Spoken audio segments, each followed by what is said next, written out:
बिस्मिल्लाहिर्रहमानिर्रहीम अस्सलामु अलैकुम रहमतुल्लाह। 28 मई को पूरे पाकिस्तान के अंदर छुट्टी का ऐलान किया गया। 28 मई आपको पता है पाकिस्तान में यौम तकबीर के तौर पर मनाया जाता है। यानी उस दिन पाकिस्तान ने एटमी धमाके किए और ये पहली मरतबा हो रहा है। इमरान खान का दौर भी आया इसमें, और कभी भी इमरान खान के दौर में तो इस दिन छुट्टी नहीं हुई। उससे पहले नवाज़ शरीफ का दौर आया, उससे पहले आसिफ ज़रदारी का और परवेज़ मुशर्रफ का। यानी ये दिन शुरू हुए तकरीबन कोई अब 26 साल हो गए। 26 साल, 26 ईयर्स। तो 26 साल बाद इनको याद आया कि हमने 28 मई को यौम तकबीर को छुट्टी मनानी है, तो छुट्टी करवा दी। लेकिन छुट्टी असल में करवाई गई सिर्फ़ एक मकसद के लिए। वो मकसद था कि इमरान खान का केस किसी तरह से रोकना है, जो इस्लामाबाद हाई कोर्ट के अंदर लगा था साइफ़र का, ताकि डिले किया जा सके। पहला मकसद था। दूसरा ये कि अब मुल्क में जो सियासी सूरत हाल है उसके अंदर मज़ीद हलचल पैदा हो गई है। ख़ास तौर पर नवाज़ शरीफ के सदर बनने के बाद जब उसने पाकिस्तान के इस्टेब्लिशमेंट के ऊपर हमला कर दिया है तो हलचल पैदा हो गई है, और हर तरफ से अब चीज़ें बिल्कुल मुख्तलिफ हो गई हैं। तीसरी बात ये कि अब प्रैक्टिकली शहबाज शरीफ फारग हो गया, और नवाज़ शरीफ ने रायबन के अंदर वज़ीर-ए-आज़म हाउस के अंदर नहीं, क्योंकि नवाज़ शरीफ वज़ीर-ए-आज़म तो नहीं है। वज़ीर-ए-आज़म हाउस को अब इस्तेमाल नहीं किया जाएगा, बल्कि अब सारी मीटिंग्स होंगी रायबन में, जाती उमरा में, नवाज़ शरीफ के घर में। क्योंकि अब नवाज़ शरीफ पार्टी का सदर बन गया।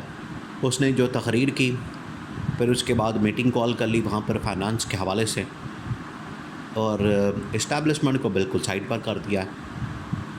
एक पैगाम है, इंतहाई अहम तरीन पैगाम है, इसको आपने समझना। देखिए, जो रायबन के अंदर जाती उमरा में नवाज़ शरीफ ने मीटिंग कॉल की, ये एक पैगाम था नवाज़ शरीफ का इस्टेब्लिशमेंट को कि मैं अब आ गया हूँ, अब चीज़ें मैंने कंट्रोल कर ली हैं। आपको पता है कि SIFC सारे फाइनेंशियल मामलात को देखती है।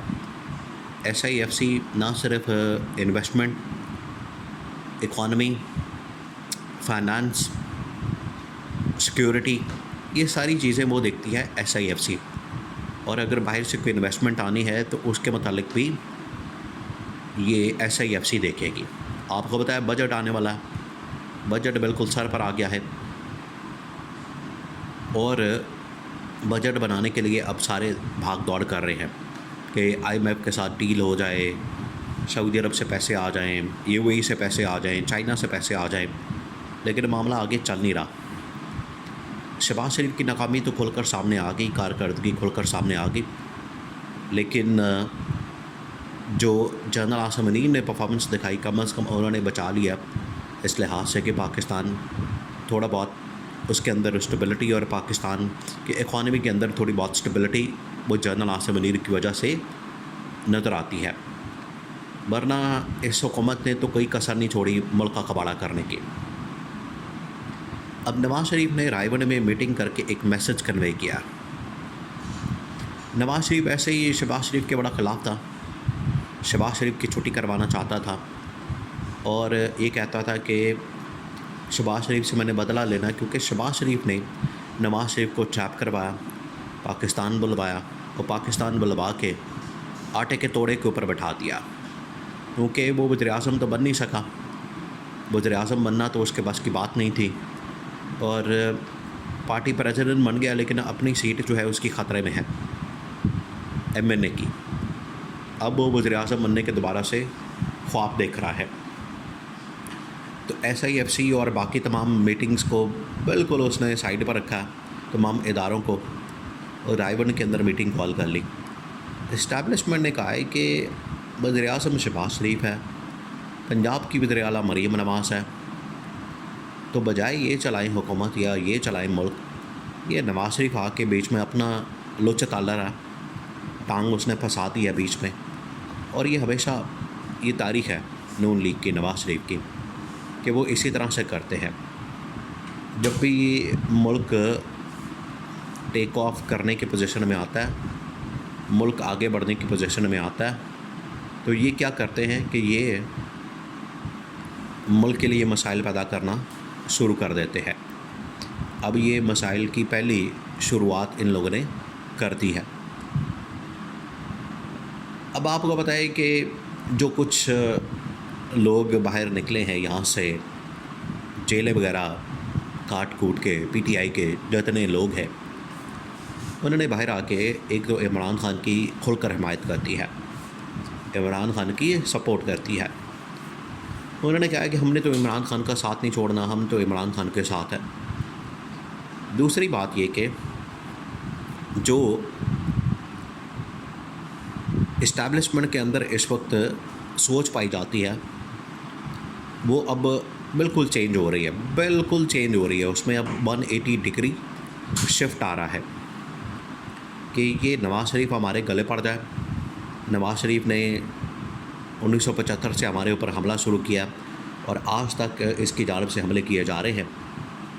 तो पहले हमने इसका बंदोबस्त करना है, फिर शहबाज शरीफ का, फिर पंजाब की गवर्नमेंट का, और जो असल मैंडेट इमरान खान के पास है उसका कोई ना कोई हमने हल निकालना है।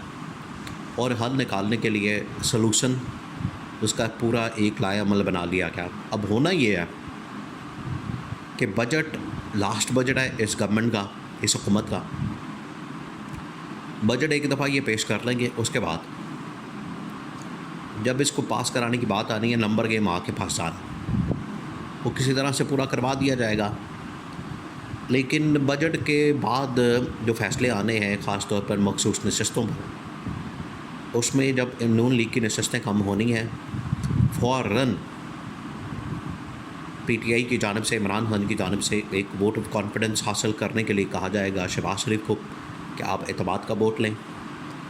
जैसे ये करारदाद आनी है, जैसे ये मामला आना है, तो वो वोट ऑफ कॉन्फिडेंस या इसके पास नंबर गेम तो है नहीं, तो शहबाज शरीफ ने फारिग हो जाना, शहबाज शरीफ की उधर ही कहानी ख़त्म हो जानी है। उसके बाद आएगा पंजाब, पंजाब से फिर मरीम नवाज़ की छुट्टी कराई जाएगी। तो फिर इस्टेब्लिशमेंट जो है, क्योंकि अब ये जो एहतजाज की कॉल दी हुई है इमरान खान ने, अब ये महीना दो ही इंतज़ार करना है इमरान खान और मौलाना फजल रहमान और तमाम लोगों ने। कोशिश तो बड़ी की जा रही है कि इनको ठंडा किया जाए, लेकिन मैंडेट की वापसी तक ये मामला ठंडा नहीं होने वाला। तो बजट निकालना है, बजट एक दफ़ा आ जाए इस हुकूमत के थ्रू, उसके बाद इस हुकूमत की छुट्टी और इमरान खान की वापसी, ये अटल फैसला हो चुका है।